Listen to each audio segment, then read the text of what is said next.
Professor Matheus Rangel aqui para nossa aula de número 6 do curso de Teologia Bíblica e da disciplina de Tradução Bíblica. Bem, vou aqui novamente fazer o que vocês já sabem, o quê? Dividir a tela para que a gente possa começar a nossa aula. Dito isso, senhores, vamos até o conteúdo. Aula 6 não, aula 5. Aula 5. Tá, perdão. Aula 5 tem o tema Traduzindo Textos Poéticos e Proféticos. É muito importante a gente saber, vou ler a introdução aqui e vou passar para vocês, né, as características que eu acho importante. A tradução dos textos poéticos e proféticos do Antigo Testamento apresenta desafios particulares devido às suas características literárias, estilísticas e teológicas. Então é justamente isso daqui. É preciso conhecer um pouquinho de hermenêutica para alcançar algumas questões, principalmente nos poéticos, tá? Diferente dos textos legais e históricos que possuem uma função normativa e descritiva. Os textos poéticos expressam emoção, louvor, sabedoria, lamentação, enquanto os proféticos carregam forte carga simbólica, linguagem figurativa e previsões divinas, ou seja, tendendo aí para o alegorismo. A tradução precisa equilibrar precisão e expressividade para manter o impacto do texto original. Senhores, aqui de cara nós temos um desafio muito maior. É muito mais difícil traduzir um salmo do que traduzir uma história. Muito mais difícil traduzir uma profecia do que traduzir uma lei. E eu vou mostrar para vocês o porquê. Nós temos alguns slides aqui de um outro material que fala sobre o paralelismo de Lovett, ou também chamado de paralelismo membrorium, dos textos poéticos. Aí você tem os tipos de paralelismo, que é o sinonímico, o sintético e o antitético. Professor, de que se trata isso? Vejamos.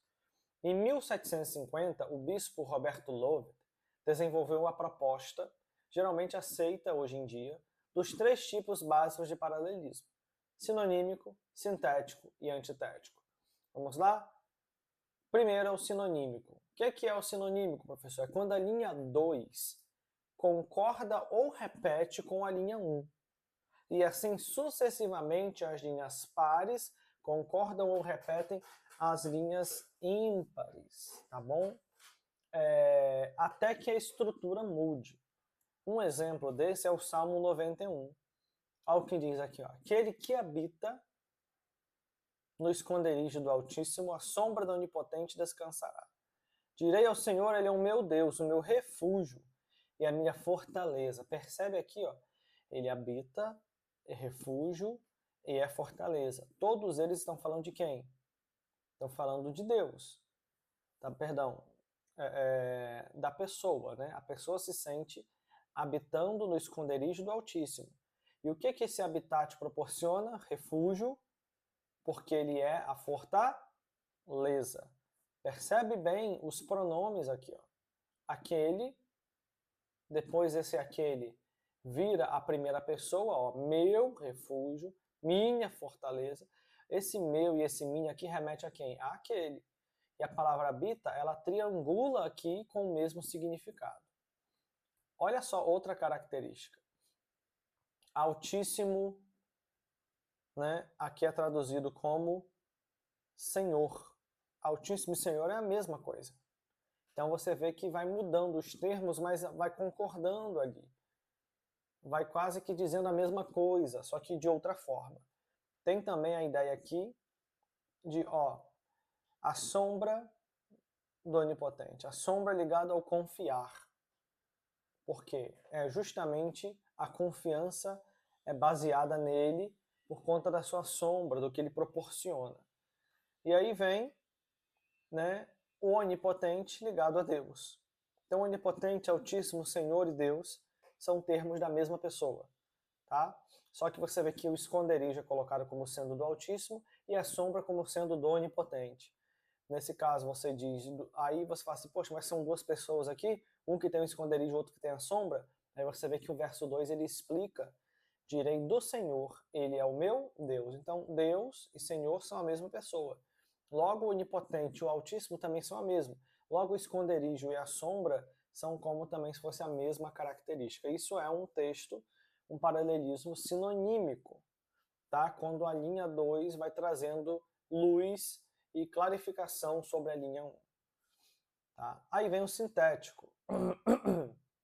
O sintético é quando há uma modificação, o acréscimo de uma ideia, um elemento novo sendo colocado no texto. Isso só em relação aos poéticos, tá? Jó, Salmos, Provérbios, Eclesiastes e Cânticos dos Cânticos. Vamos ver aqui o exemplo do Salmo 24, verso 3 e 4. Olha o que diz. Quem subirá ao monte do Senhor? Ou quem estará no seu santo lugar? O verso 4, ele traz uma resposta ao verso 3. Ele acrescenta uma ideia, ele acrescenta um dado. Olha só, por exemplo. Quem subirá? Aquele que. Percebe que enquanto um traz uma pergunta, o outro traz uma resposta. Aí depois é dito, é limpo de mãos, que é puro de coração, que não entrega a sua alma à vaidade nem enganosamente. Então, você vê que aqui, ó, o verso 3 faz uma pergunta, o verso 4 responde de maneira crescente. Então, quando o próximo verso ele modifica o anterior, é porque já é um paralelismo sintético. E o antitético é quando discorda, contraria, diz uma coisa totalmente contrária, como é o caso do Salmo 1 e 2. Olha, bem-aventurado aquele que não anda segundo o conselho dos ímpios, nem se detém no caminho dos pecadores, nem se assenta na roda dos escarnecedores. Antes tem o seu prazer na lei do Senhor. Então está falando de coisas que o homem evita, e o verso 2 está falando de coisas que ele se entrega. Você percebe que a ideia é contrária. Primeiro fala do que ele não faz, depois fala do que ele faz. Primeiro diz do que ele evita, depois diz do que ele tem prazer. Percebe só? Não, nem e nem. 3 advérbios de negação. Enquanto aqui, ó, antes, mostra por que ele nega, porque ele tem prazer na lei de Deus. E o que a pessoa que tem prazer na lei faz? Ela medita de dia e de noite. Isso aqui já é até um cajado, né? Porque quem não medita é porque não tem prazer. E quem diz ter prazer e não medita é porque não tem prazer. Então, o que ele não faz será contrastado por aquilo que ele faz. É antitético. Você vê que a balança apresenta 12 ideias diferentes. Não é pergunta e resposta, não é uma ideia crescente, são ideias realmente opostas aí. Professor, entendi. Então vamos fazer o seguinte, né? Vamos voltar aqui agora para o poético, para a gente poder pegar lá no nosso material sobre o texto poético. Aí depois, quando for falar do profético, a gente volta para diferenciar aqui. Primeiro ponto, gente, é importante a gente considerar a aplicação de Norman Geisler, tá? Norman Geisler, no 14º artigo, ele destaca um princípio fundamental para a teologia bíblica, que é o seguinte: a unidade e coerência interna das Escrituras. Essa convicção é essencial para a fé e a hermenêutica, pois sustenta que, apesar das aparentes discrepâncias ou desafios interpretativos, a mensagem permanece íntegra e verdadeira. Eu abri um espaço aqui na aula de tradução para falar sobre teologia, porque hoje em dia tem muita gente que quer traduzir um texto ao bel prazer, tradutores iniciantes, pessoas iniciantes no conhecimento do grego e do hebraico, já querendo dizer que a Bíblia se contradiz, isso e aquilo. Vamos lá. Como nós falamos na aula passada, o texto carrega uma ideia, os textos históricos e legais, o texto legal é o reflexo do caráter de Deus. E o texto histórico, ele acaba sendo o quê? É Deus agindo na história. Então, mas eu não creio que foi Deus que fez Davi tombar Golias, foi a pedrada. Não importa o que você, como tradutor, crê.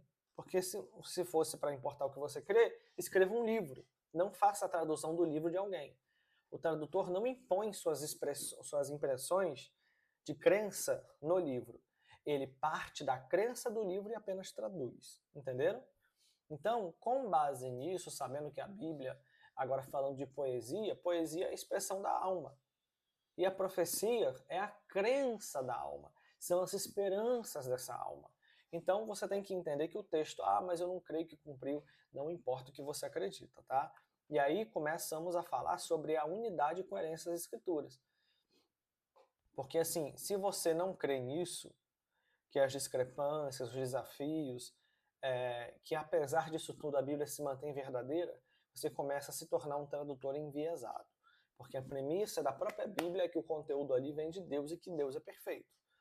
No contexto da tradução dos textos sagrados, essa afirmação nos lembra que as dificuldades tradutórias não devem ser vistas como uma ameaça à confiabilidade do texto bíblico, mas sim como oportunidade para um estudo mais profundo e um refinamento contínuo da compreensão exegética e teológica. Traduzir textos do Antigo Testamento, especialmente livros poéticos e proféticos, envolve lidar com metáforas complexas, paralelismos, simbolismos, expressões idiomáticas que nem sempre encontram equivalências exatas em outras línguas. Isso pode gerar variações entre traduções, levando alguns a questionarem a consistência da mensagem bíblica. No entanto, conforme Geisler enfatiza, alegados erros e discrepâncias não invalidam a verdade da Escritura. O compromisso contínuo com a pesquisa e a análise textual e a tradição exegética demonstra que, mesmo diante de desafios linguísticos e culturais, a Bíblia mantém sua autoridade e confiabilidade. Portanto, é essencial que intérpretes e tradutores mantenham sua fé na revelação divina, reconhecendo cada avanço nos estudos bíblicos contribui para aprofundar a compreensão da palavra de Deus, sem comprometer sua veracidade essencial. Vamos ver um pouquinho desses artigos de Geisler, para que você possa entender. Na obra citada são postos 19 artigos sobre a inerrância bíblica e sua infalibilidade. E ele faz isso assim, né, na seguinte obra. Aí eu coloco aqui, ó, aqui você consegue acessar alguma coisa nesse link. Aqui, por exemplo, o artigo, né? Olha, opa, subiu muito.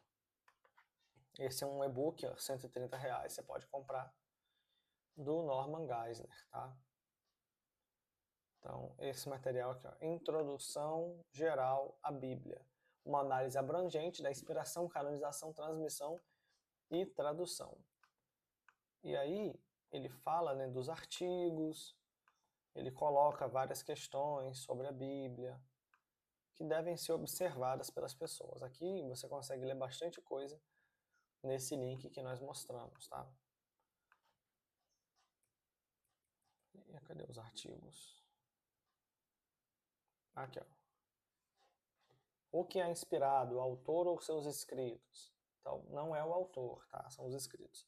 A interpretação de respeito à apreensão, entendimento. Aqui ele coloca vários artigos pequenos, mas são outros artigos que eu estou procurando.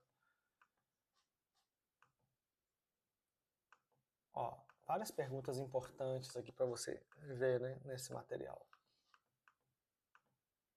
Afirmações, eu acho que é aqui nesse capítulo.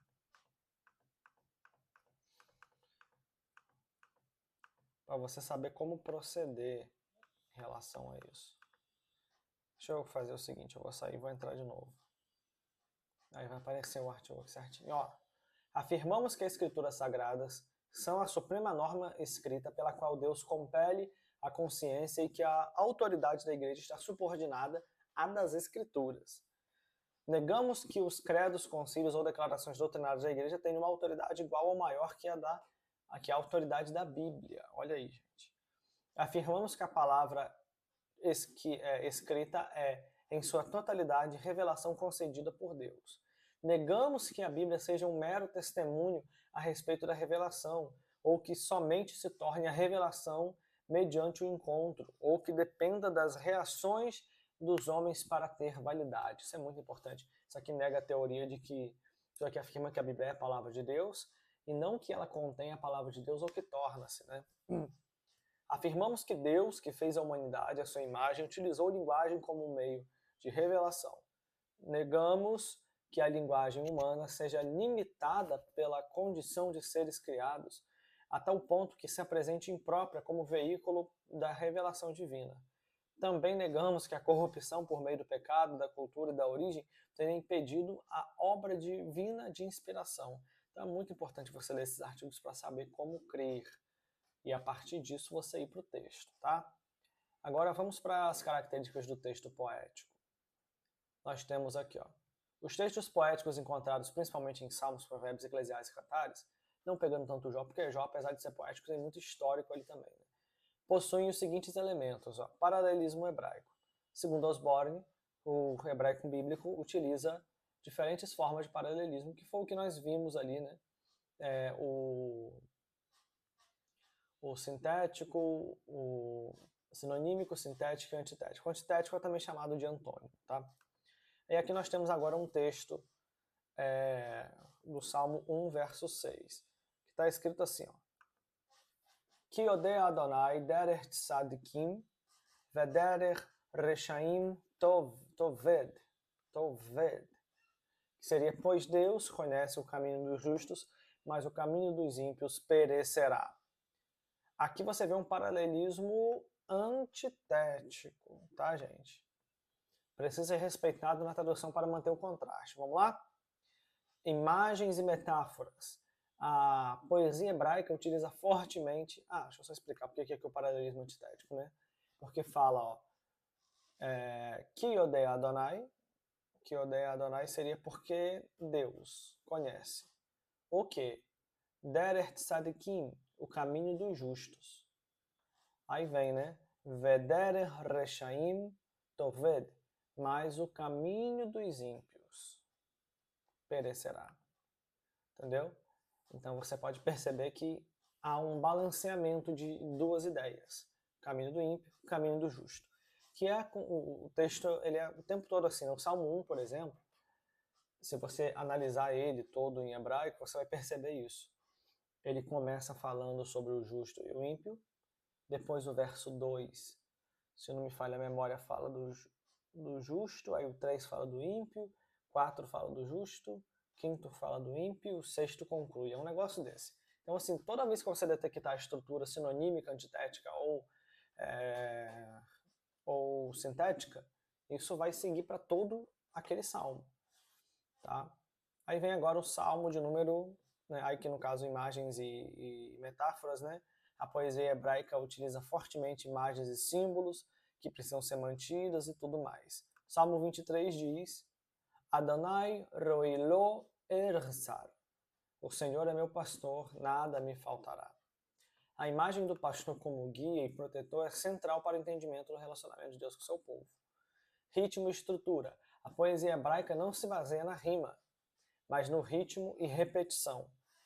O tradutor deve evitar inferências desnecessárias que possam comprometer essa estrutura. Então, deixa eu ver se eu consigo mostrar para vocês um texto hebraico, né, com sinais de cantilação. Muito importante saber desses sinais. Esses sinais ditam ritmo, métrica, ensinam como você deve cantar essa poesia. Depois vocês pesquisam sobre sinais de cantilação. Ou teamim. Teamim. É uma outra forma de você falar sinais de cantilação em hebraico.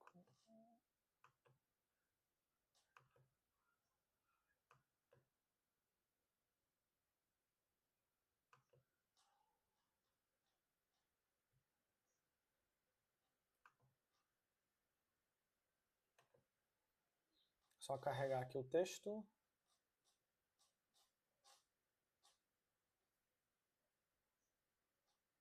Acho que vai demorar um pouquinho aqui ainda.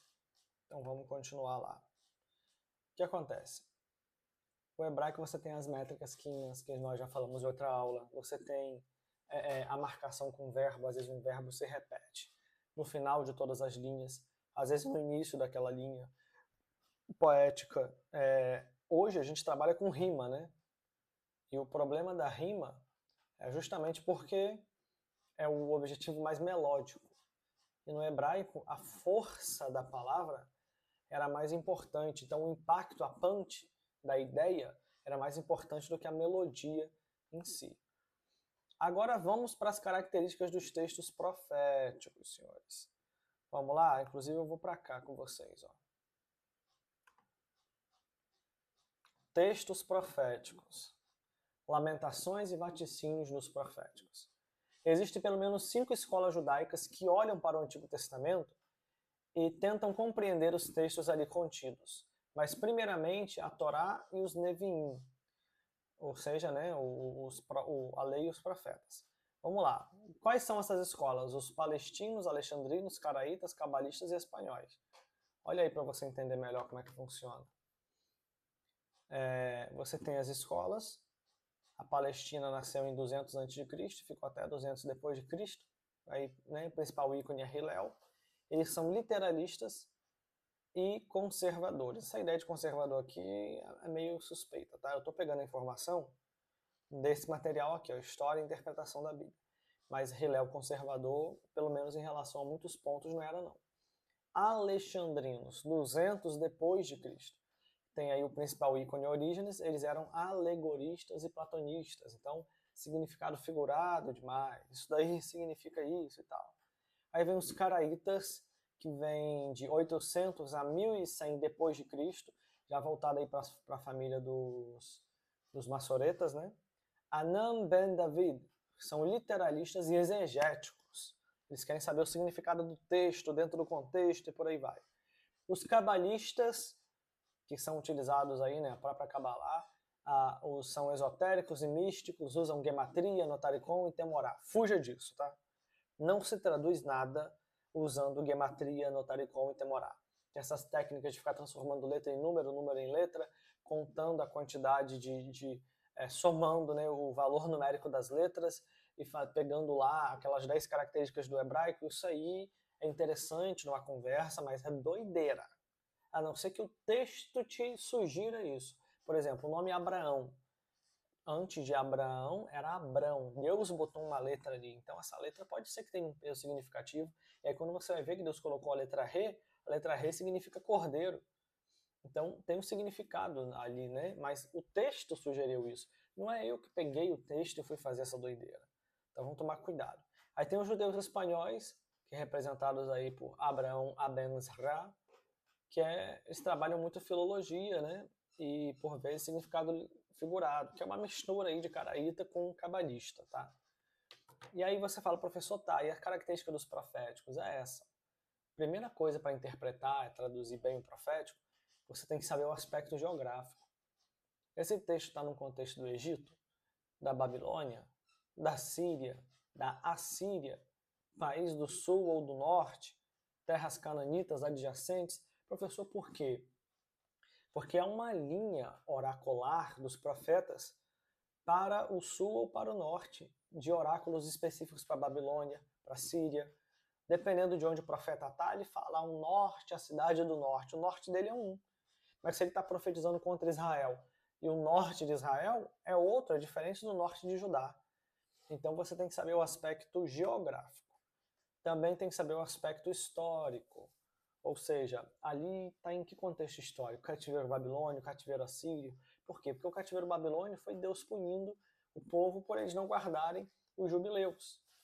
Então, naturalmente, você consegue perceber um contexto teológico em volta disso, que deve ser considerado na hora da tradução. E também tem um aspecto literário, a expressão roi, em hebraico, que significa ai, a expressão rené, que significa eis, do eis que te digo, e as assinaturas de autoridade como Kalamar Adonai. Né? Essas assinaturas diferenciam uma profecia de uma mera lamentação. As lamentações geralmente não têm o roi, o rené e nem o Kalamar Adonai. Elas funcionam até como textos mais poéticos de um cunho profético. Tá?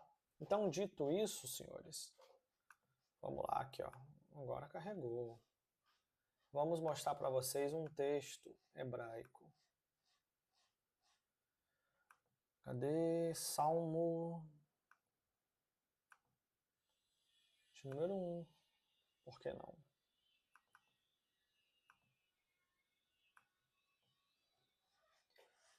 Aqui não dá para eu aumentar para mostrar a vocês. Mas aqui você vai ver sinais disjuntivos e conjuntivos do hebraico. Quer ver só? Vamos lá. Ó. Sinais. Calma aí rapidinho. Saiu aqui. Estava decidindo se eu colocava transliteração para vocês ou não. Vamos lá? Sinais disjuntivos e conjuntivos do hebraico e cantilação. Aqui vocês vão ver, por exemplo, como que funcionam esses sinais.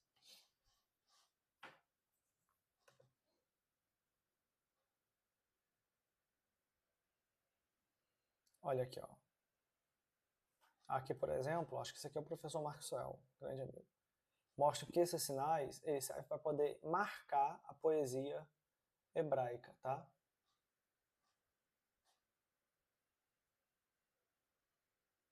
Então, eles não são letras, eles não são...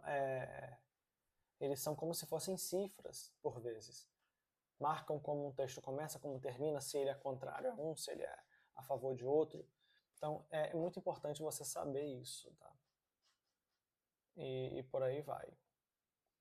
Então, deixa eu sair daqui, voltar lá pra gente. E aí vamos começar, né? Então, os livros proféticos, os livros proféticos que tem Isaías, Jeremias, Daniel, né, Ezequiel, outros. Como eu já falei com vocês, isso muda na Bíblia hebraica. Na Bíblia hebraica, Daniel é histórico, Josué é profético, por aí vai. Oráculos e formas proféticas. Nós já vimos lá o Kalamar Adonai, né, por exemplo, Kolamar Adonai, que seria assim diz o Senhor. Nós também temos a questão das visões, tá? Aqui você tem, por exemplo, o texto de Ezequiel capítulo 1, verso 4, que diz: Vaere verne ruach seara ba'a min hatzafon, que seria: e vi, eis, um vento tempestuoso vinha do norte. Então você vê que a ideia de um vento vindo do norte traz também uma questão imagética, simbólica. E o tradutor deve decidir, né? Manter isso no texto. Ele não pode tirar essa carga do texto, senão enfraquece a profecia, a poesia e tudo mais. Outra coisa interessante é que existem subgêneros dentro da profecia. Por exemplo, a profecia tem lamentos, tem hinos, tem julgamentos. Há quem acredite que Ezequiel, capítulo 28, contém ali um hino, um lamento, né? Melhor dizendo. Ambiguidade linguística. O que acontece? Um outro problema é que a palavra ruach, por exemplo, que é espírito, vento, fôlego, isso também é problemático na hora de traduzir. Porque se você não souber traduzir isso, o que vai acontecer? Você vai botar vento onde deveria ser espírito, vai botar fôlego no lugar de vento e pode confundir. Então, são palavras que são bem polissêmicas, elas têm muitos significados. Vamos agora a algumas expressões idiomáticas. Ó. Por exemplo, Yad Adonai, a mão de Deus. Pode significar também o poder de Deus, não é exatamente a mão dele, os dedos dele. Não. A mão de Deus ali pode ser uma forma de a sua ação, o seu poder. Então, nem sempre a tradução vai ser literal. Nesse ponto aqui, usa-se figuras para comunicar sentidos. Aí tem a tradição, né, formal e dinâmica, vocês já conhecem bastante, já falamos muito sobre isso, na hora de conseguir traduzir um texto hebraico, tá? Então, assim, a tradução dos textos poéticos e proféticos requer sensibilidade à forma. Quando falamos de forma, falamos principalmente do poético. Ele tem uma maneira, né, ele está colocado de uma forma ali, e ao conteúdo também. Por quê? Porque não é só a maneira que ele está colocado, é o que ele quer dizer. Nos textos poéticos é essencial preservar o paralelismo e a expressividade das imagens. Nos proféticos, a simbologia e a mensagem divina devem ser transmitidos com clareza e fidelidade. O tradutor enfrenta desafios de como encontrar um equilíbrio entre precisão textual e compreensibilidade, garantindo que os leitores modernos possam captar tanto a beleza poética quanto a força profética desses textos sagrados. Tudo bem? Então, em linhas gerais é isso.